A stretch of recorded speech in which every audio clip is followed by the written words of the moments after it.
All right, let's test out calling AI and pretending that I'm right in front of them doing a listing presentation.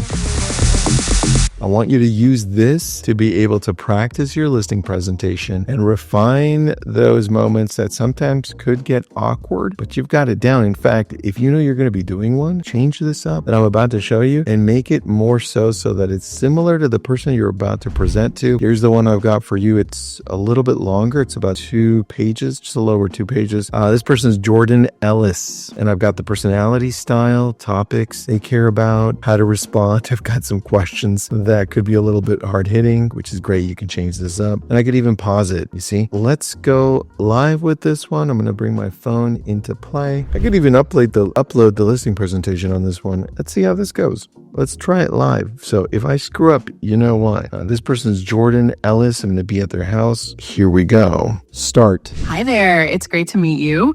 I'm Jordan Ellis. Thanks for taking the time to chat with me today. I'm looking forward to hearing about how you plan to sell my home. Why don't you start by giving me a quick overview of your approach? Thank you, Jordan. Great to meet you. Listen, do you mind if I put my stuff at the kitchen table right here and take a look at your home? Of course. Go right ahead. Make yourself comfortable. If you need to walk around and take a look at anything, feel free, and then we can dive into your presentation whenever you're ready. Excellent. Listen, walk with me because I'm going to take a look at your home. Like if I'm looking at it through the buyer's eyes, I'm going to take some notes. I'll probably have some questions for you once we sit down. Is that okay? That sounds like a great plan. Let's do that. Feel free to ask me anything that comes to mind as we walk through, and I'll do my best to answer all your questions. Excellent. All right, come with me. So this one's a 4-bedroom, 2-bath home. How long have you been living here? We've been here for about 12 years now. We did a few updates along the way, like the new roof and the kitchen renovation. So we've definitely put some love into the place. Perfect. I'm noticing here in the big bedroom, you may have cleared up something in the ceiling here. Did you ever have some leaks from rain or anything coming up from the roof? Oh, good eye. We actually did have a small leak a few years back, but we got it fixed right away when we replaced the roof. Everything's been nice and dry ever since. Nice. Anything else inside of the home that was an issue before that now isn't? Nothing major comes to mind. We did update some plumbing in the guest bathroom a couple years ago, so that's all in great shape now. But other than that, everything's been pretty smooth. Excellent. All right, well, that's enough on the home. Let's sit down. Let's take a look at how I think we can sell your home. Are you ready? Absolutely, I'm ready. I'm excited to hear your approach and see what you have in mind. So let's dive right in. All right, excellent. So have you come up with a price yet that you think you'd be really happy selling your home at? I do have a number in mind. Ideally, I'd like to get around $950,000, but I'm definitely open to hearing your thoughts on the best strategy to achieve that. Okay, got it. And did you already take a look at Zillow and Redfin just so you could see the different price points they offer? I have taken a peek at those, and I noticed that the estimates can vary a bit between the platforms. So I'm definitely curious to hear your take on what a realistic price point would be based on the market. Perfect. Okay, well, let's get right into this. You see, what I've got right here in front of you are 3 different properties that have sold recently in your neighborhood. You've got one that's about the same size as yours that sold for around $945.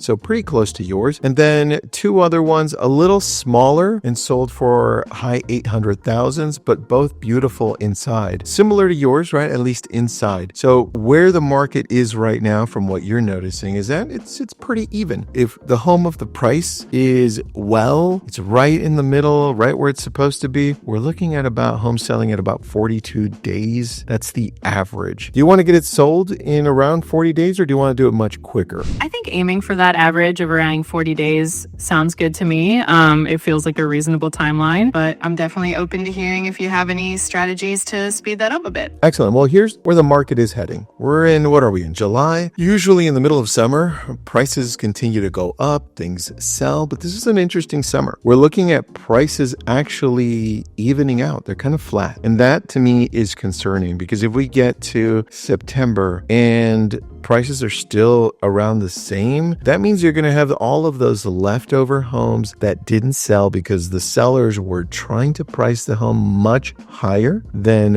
where they needed to be. And now you're going to start seeing September, October, and maybe November, a lot more price cuts. I'd like to be ahead of that. So if we're looking at selling at around $950,000, that's a great starting point. But Jordan, if we don't have an offer in about 10 to 15 days, that means we may need to cut the price down pretty quick so that we can start doing a better job. That definitely makes sense. I appreciate the proactive approach, and I can see how staying ahead of the market trends could really help us get the best price. So that sounds like a solid plan to me. Pause.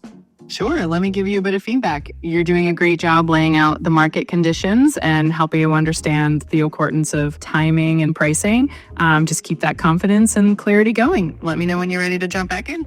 Let's go. All right, so now let's take a look at marketing. Jordan, you called me originally because we talked on the phone. I explained the 21-step marketing plan. And from that, I really want to focus on the things that are working now. Yes, we've got 21 steps, but these things right here, these 5 things, I think are really important where the market is. Do you have any questions about the 21 steps, or do you want me to just focus on the 5? I definitely appreciate the full scope of the 21 steps, but I think focusing on those top 5 that are most effective right now would be great.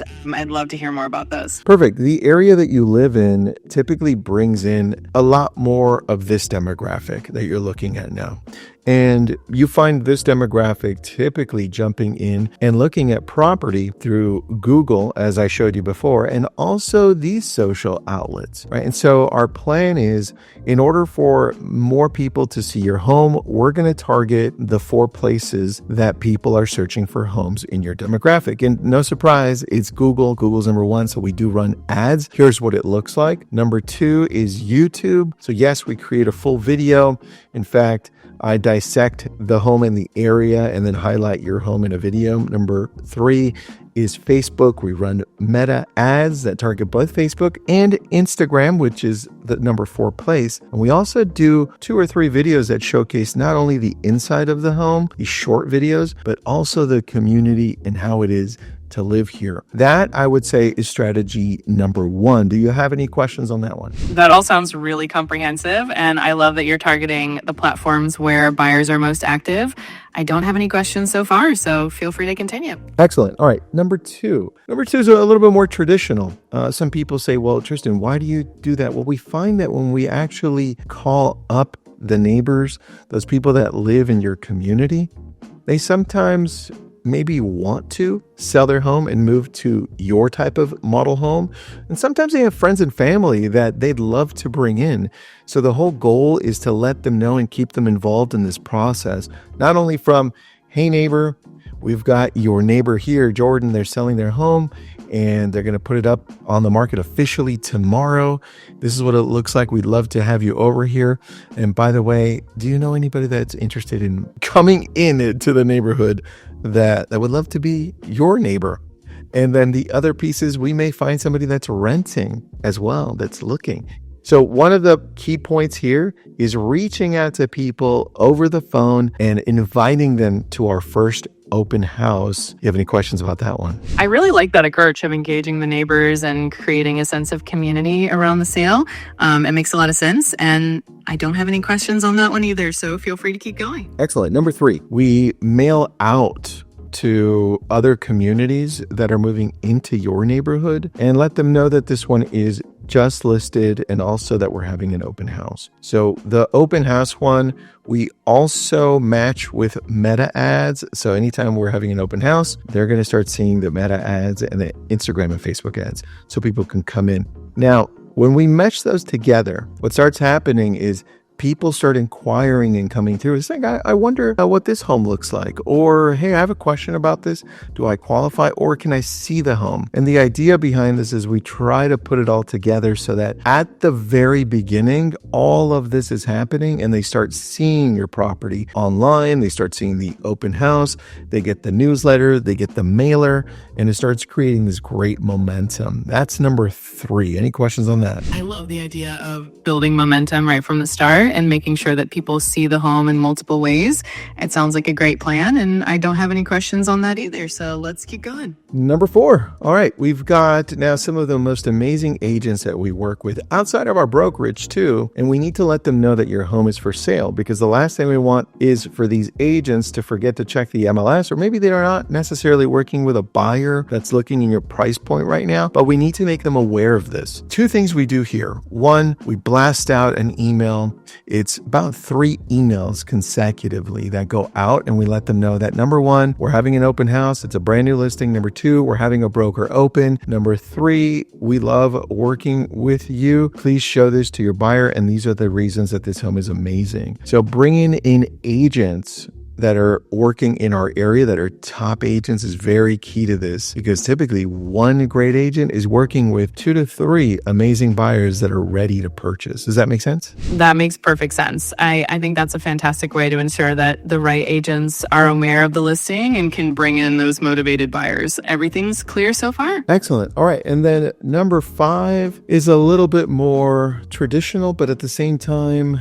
a little bit different. So you may not have heard this one before. In the area that you live in, a lot of foreign buyers come in. In fact, most foreign buyers that come into your area are purchasing all cash. And so in order to target them, we need to not only understand what areas they're coming in from. Is it Europe? Is it Mexico? Is it Canada? Right? We need to understand that and target them there. And then number 2, something similar but more in the United States. Where are people from the United States coming into our area more from? And so both of those we're going to target online, specifically with ads that showcase in those areas so that it shows your home and other surrounding homes are for sale. Why not come in and take a look at your home? And this is how we put it in front of them. Does that make sense? It absolutely does. I think that's a really smart strategy, especially considering the diversity of buyers in this area. It all sounds really thorough and well thought out. Excellent. Now, look, all the other points that I gave you here, what is it?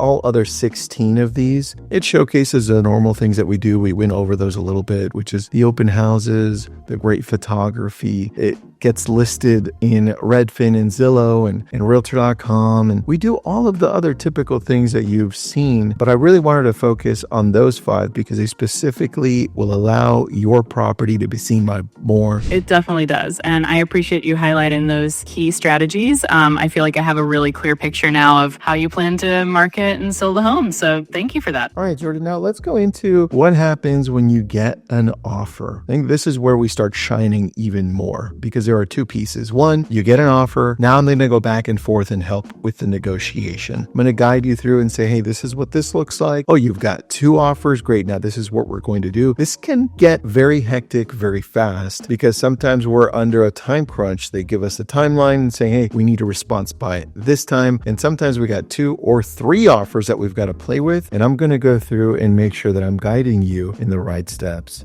Does that make sense? Absolutely. And I love hearing that you'll be there to guide me through the negotiation process. It definitely can get a bit overwhelming. So having your expertise there is going to be super helpful.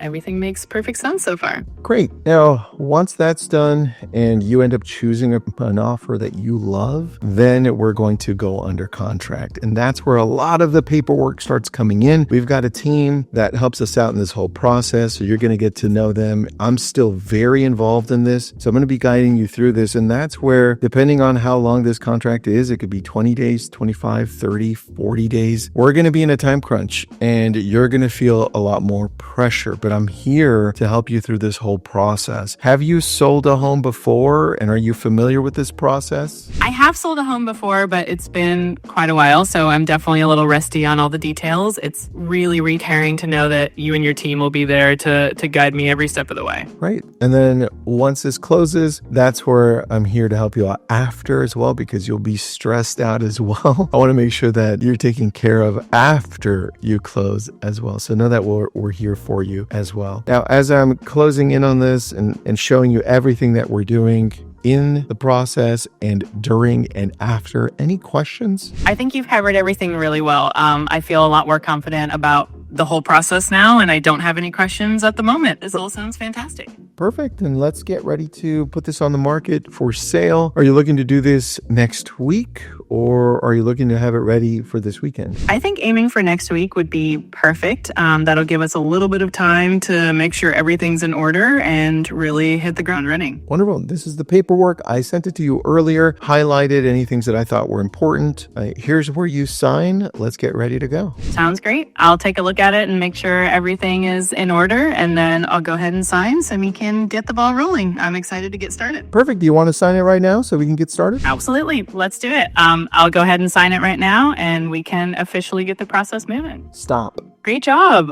You did really well guiding the conversation and keeping everything clear and engaging. If you have any questions or if there's anything you want to tweak or practice more, just let me know. Perfect. You didn't give me very many objections. What happened? You did such a great job explaining everything so clearly that I felt pretty confident from the start. But if you want to add through it again with some more challenging objections, I'm happy to do that too. Nope, that's good. We'll practice harder next time. That sounds like a plan. I'm always here whenever you want to practice. So just let me know when you're ready for another round and we can dive right in. All right, that's it. She didn't give me a lot of objections. I could have asked a lot more questions. I wanted to make this super short to take you through the whole process. I want you to play with this. I want you to make it harder for you. This is where you fail and just get better and better and better. Hopefully you use this. Have an awesome day. Oh, and please subscribe to the newsletter. Share this with somebody you think might need this or just might want to watch this. Have fun.